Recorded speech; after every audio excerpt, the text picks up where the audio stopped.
guys, thanks for stopping by my channel. If you're new here, welcome, and if you've watched my videos before, welcome back. I'm excited for everything we're going to accomplish together in 2024.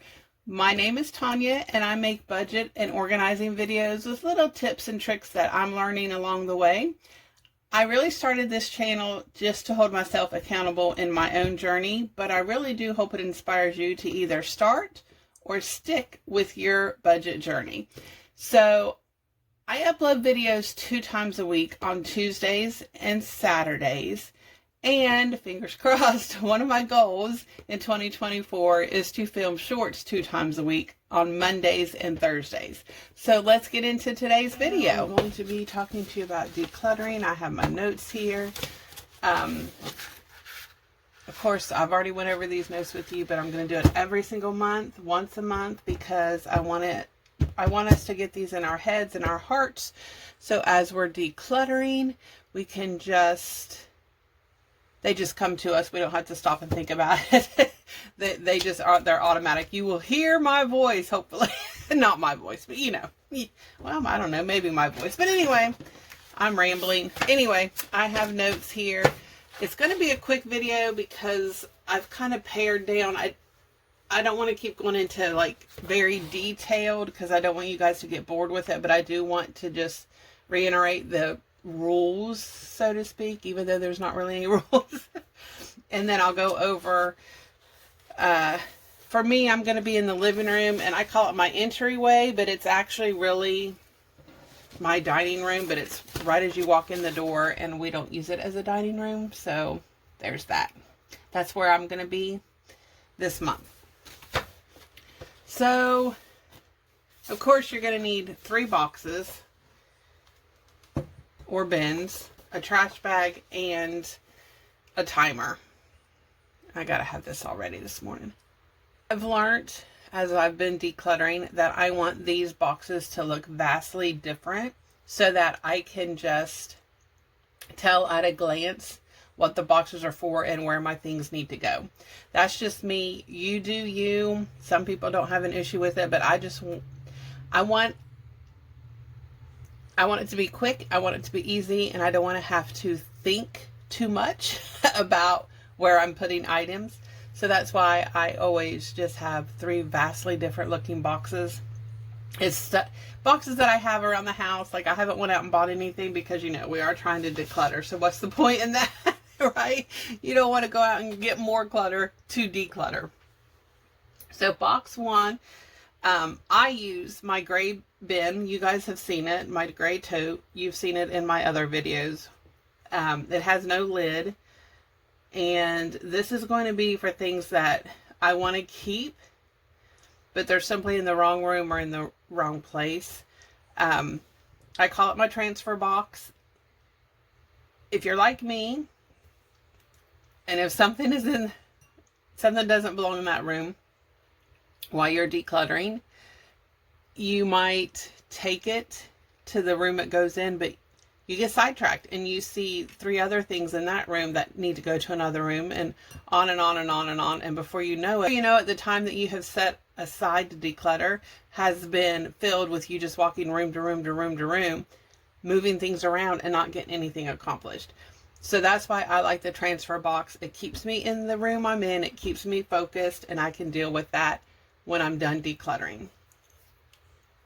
Which is another thing. I like to, as soon as I get done decluttering, go ahead and take that box and walk around the house and put the items wherever they go. If I don't have a spot where they actually go yet, I put them in the general room I think they're going to go in until I get that room decluttered. So that's what that box is for. Box number 2 is, I use a plain cardboard box.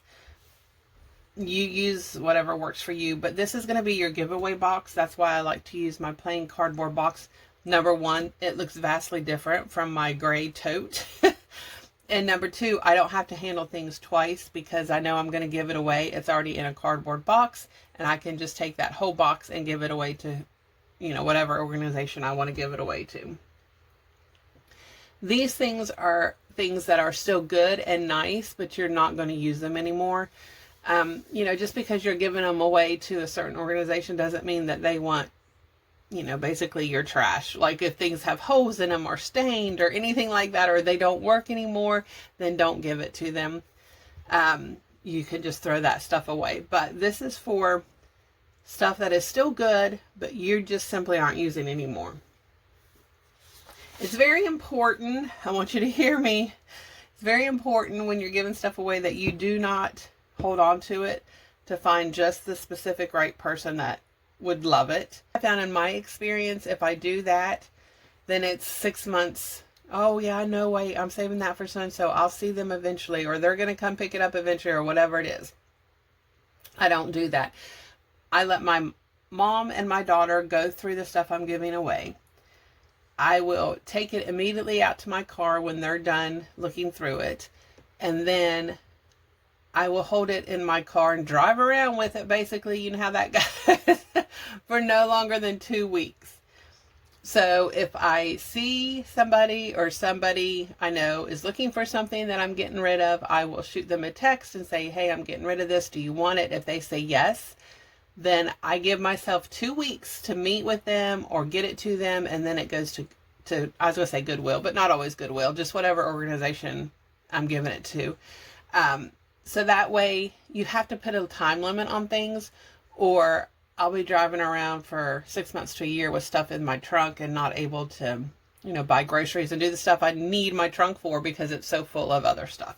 So that's what I do with that. Box 3 is a hard box. Man, we're shooting through these fast.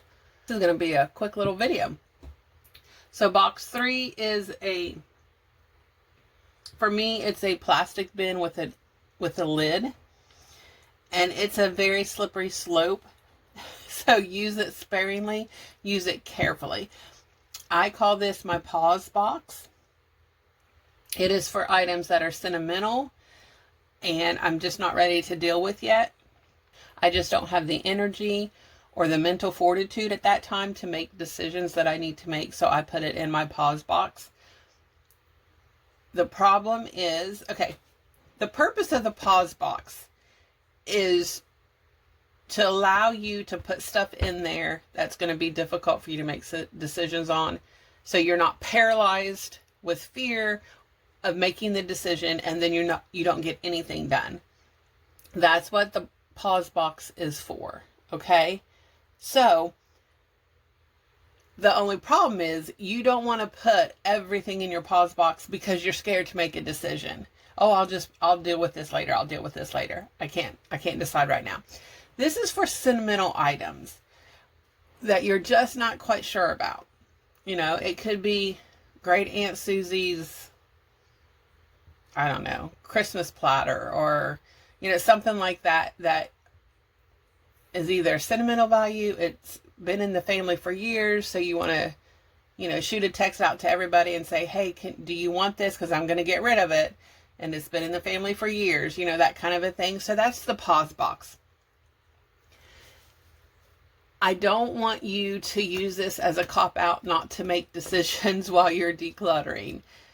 Because what's going to happen is you're going to end up having like 10 or 12 pause boxes, and you're just going to be shuffling them from one area to the other, and you're not actually making decisions or decluttering anything. And I don't want that to happen. So please, please, please hear me. Be very careful with this box. I also use this box as an overflow box I used it when I was decluttering my sheets and my towels. I think my washcloths, that kind of thing. And it can, you know, those kind of things can be a little bit bulky. So I keep 2 boxes as my pause boxes because, you know, if I'm going to use it as an overflow, those things can be kind of bulky. But if you notice you put something in your pause box as an overflow and you're going to it every day or every other day to get that item out because you need more, then you've probably pared down too much. If you never go back to it, then you can comfortably give it away without feeling like you're going to need it. Okay. So that's what the pause box is for. I usually empty this box within 3 to 6 months. So, it's just kind of iffy because sometimes it could be longer than that if you have seasonal items and you're not sure if you're going to use them again. So, like I said, these are the rules, but there's really no rules. So this is just, I guess, the guidelines I want to say. So the trash bag is pretty self-explanatory. It's for trash. It's for things that have holes in it or stains or doesn't work anymore, or sometimes just literal trash because, your house, my house is a mess. I can't say your house, but as you're decluttering, you come across things and you're like, why did I even keep that? That's obviously trash. Why did I keep it? So that's what the trash bag is for. And then, of course, a timer is what you'll need. Your phone, your stove, your microwave, they usually all have timers on them. I do have a Twist actual physical timer because I film on my phone. So I want to have that timer so that you guys can see me as I'm decluttering with an actual timer. So you're going to set the timer for 5 to 15 minutes. That's it. That's all the decluttering we're going to do. This is not a sprint, it's a marathon. So slow and steady is going to win, So little small increments of time is going to make a huge difference. And I don't want you to get overwhelmed and burnt out. So because we're only doing 5 to 15 minutes at a time, I don't want you to go to the area we're in, like for instance, the living room. I don't want you to pull every single thing out of every shelf and every nook and every cranny and put it in the middle of the floor, because you're going to be overwhelmed and you're probably not going to get done decluttering in 5 to 15 minutes, and then you're going to have a huge mess. So what I do, honestly, for no matter what room I'm in, I either go shelf by shelf, drawer by drawer, whatever it is, so that I don't get overwhelmed. First of all, just seeing all that is overwhelming, right? It messes with your mind. You're like, that's a huge pile of stuff. It's overwhelming. So I don't want you to do that. I want you to go drawer by drawer, shelf by shelf, so that way we can get through it in 5 to 15 minutes, okay? If it's a good day, you get through 5 to 15 minutes, you feel good, you want to keep going, by all means, keep going. Set your timer for another 5 to 15 minutes, but that's really all I would recommend a day, just because you don't want to get burnt out. If you want to go back to it the following day and do another 5 to 15 minutes, that's perfectly fine. I don't want you to do more than 30 minutes a day, because I don't want you to get overwhelmed and burn out, and then you don't do anything else for 6 months or a year or whatever, just because you're like, nope, I did my marathon and I'm done. So this is also not for deep cleaning. I have to keep reminding myself that is hard for me. Like while I'm decluttering, I want to go ahead and deep clean and rearrange furniture and shuffle furniture here and there and redo this, and this will be a good idea. And it's very, very, very hard for me to not do that while I'm decluttering. So this rule is definitely for me because I struggle with this. It is purely for decluttering. Move quickly, move fast, make decisions fast. If you want to wipe out a drawer or a shelf or something, that's fine. But I really have a hard time. I'm just telling you my faults. It's true. I want to get in there and basically spring clean the whole room. And that's not what decluttering is for. And I have to remind myself that all the time. We just want to declutter items so we can live a more stress-free life. That's where I'm at in my life. I want a more stress-free life. I know it can't be completely 100% stress-free, but I want it to be less stressful. So you're only going to declutter your things. I know we've talked about this before. Do not declutter someone else's things. If you have kids, get them involved. My husband sometimes will get involved. Sometimes he won't. It's okay. I do not declutter any of his things. I will put them in a box, whether it's a bin or a box or whatever. I will just set it to the side. I know that's his and I don't bother it. It's really hard when you're trying to declutter, not to declutter other people's things, because you're like, I want this space clean and clutter free. But really, I just found if I put his stuff usually in a bin with a lid, it's okay. It makes me feel better. It's all contained to one little area. So that's what I do. So while we're decluttering, we need to take a hard look at ourselves, guys, and decide what our true self is and what our, how do I want to say it?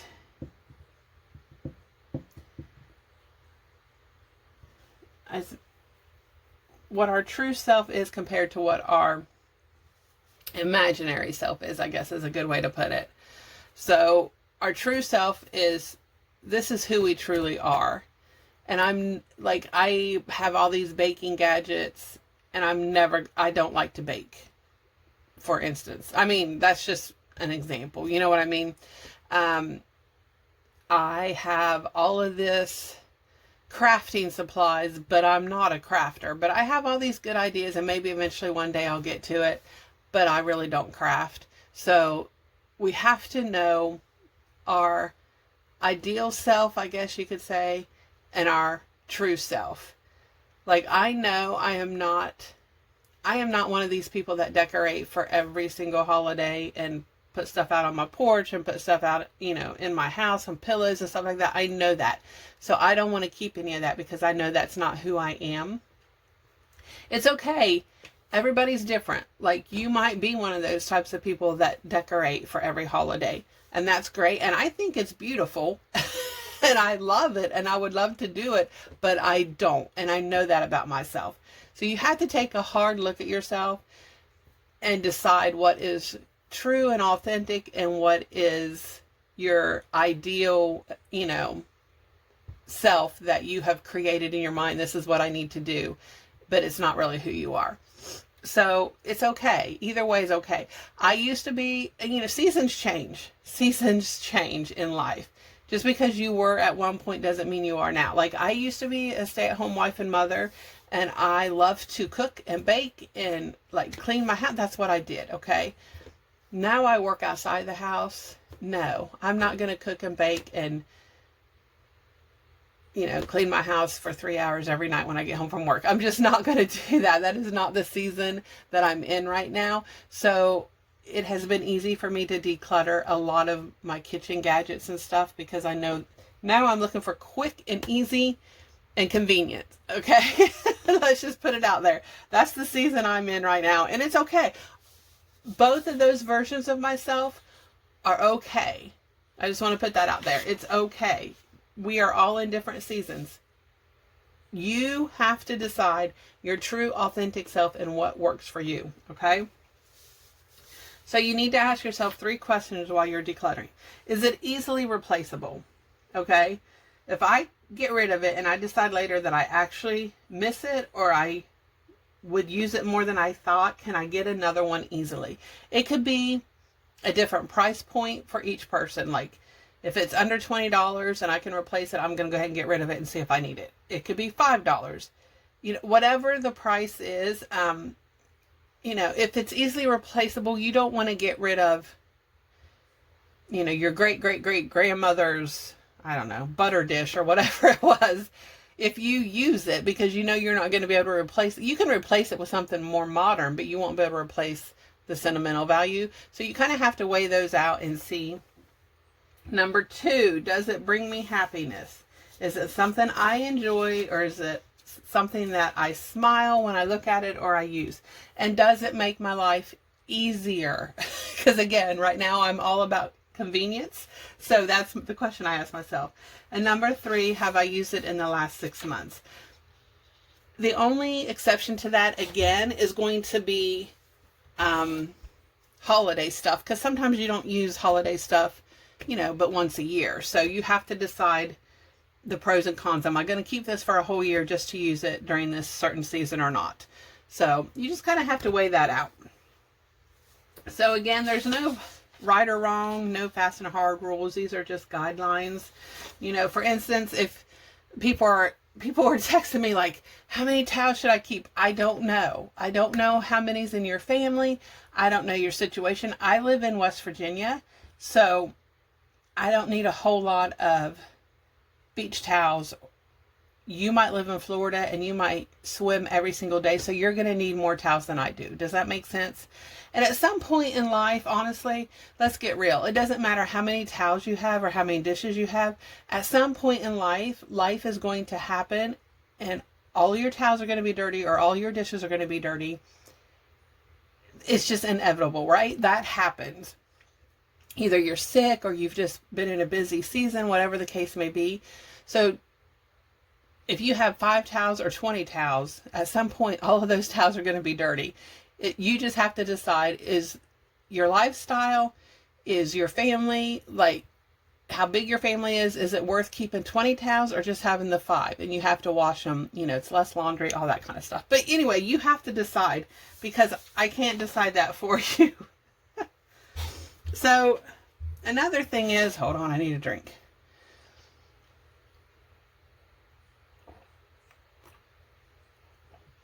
Another thing is where I think we get caught up in decluttering is a lot of people think if you declutter once, you're done. I've decluttered my whole house, I'm good, I'm done. No, we're not. Things come into our house daily. If you think about it, think about daily things come into our house. No matter what it is, something's going to come into our house daily. So we need to be decluttering constantly. One big declutter, room to room, is what we're doing this year. But I'm also going to do maintenance decluttering so that I can keep up with it and not have to go through room by room by room by room. So keep that in mind. You just want to do a maintenance every once in a while, so that way you can keep up with it. It is an ongoing process. I don't think decluttering will ever be one and done because, like I said, things come in all the time. So let's talk about the living room and my entryway, or your dining room, whatever you want to call it. Again, I'm not going to declutter any of my husband's stuff. I'm just going to put it in a tote or a box or something, and either, you know, talk to him about going through it later, or just leaving it for him for whenever he feels like it, or never at all. It doesn't matter to me, right? I just want to declutter my things, or our things that I know that, you know, he won't mind. I'm struggling with this. I'll tell you more in the video when I declutter. But I want to have everything, you know, everything needs a home and to be in its place. I struggle with little things, like where do I put it? What do I do, you know? So my fast and hard rule, really, I don't have any for the living room or the entryway, I guess. I don't know. This is where I struggle. So maybe you guys can give me some tips and tricks, because I really am just not sure. I don't know. Oh, guys. Yeah. Stay tuned to the next video, because the struggle is real for me in this section of the house. And the funny thing is when I decided to make all of these, this series of videos, I would have thought other areas would have been more difficult for me, and I have just really blown right through them with no issue. And then I didn't think that this was going to be an issue at all, but I am telling you, I am really struggling. Yeah, I'm struggling. So, yeah, stay tuned for the next video. Again, just don't declutter anybody else's stuff. Get your kids involved if it's their, you know, toys in your living room or things like that. So, yeah, pray for me, guys. Oh, yeah, just give me any tips and tricks. Maybe, I don't know. We'll go through it in the next video. Thanks for listening, guys. That's all for today's video. Thank you so much for watching my content. I really do appreciate it. Don't forget to hit that subscribe button and the like button. Feel free to comment and share on my videos. Thanks, guys, and until next time, stay safe and have a great day.